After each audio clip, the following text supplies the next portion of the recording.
Bibi. Hebu angalia mjomba anavyokuta makopo. Bibi hebu ongea naye bana, mjomba anatuzalilisha huyu. Mambo gani anayafanya hayo bibi?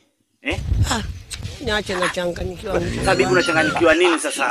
Akati ni swala la kuongea na mjomba. Akili zangu niko hopeless. Huyu ni mwanao tutapoteza. Kuna mtu kakuta makopo juzi ile mtu wa mzee nani pale kakuta makopo mpaka kawa chizi. Mwambie bana aache hiyo tabia bana. Mama wewe.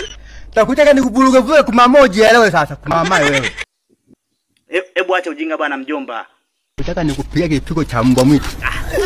Mimi nishachoka. Mimi na maswala yako kuniambia utapiga kipigo cha mbwa mwizi nishazoea alafu unaniambia utanipiga na uniwezi wala nini. Yaani wewe mjomba wewe unipige wewe. Yaani wewe kivyo vyote hauwezi kunipiga. Labda umpige shangazi. Hakuna. Ashindwe. Na shangazi mwenyewe kukataa sasa. Shangazi kukataa. Sasa sijui utampiga na labda umpige bibi. Wewe huyo. Mambo ya ajabu hayo.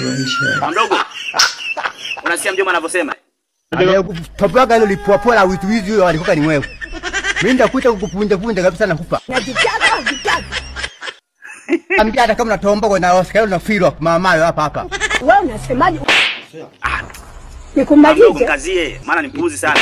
Babu sana wewe. Hapo mtani. Mwenye uwanja wake kaingia sasa.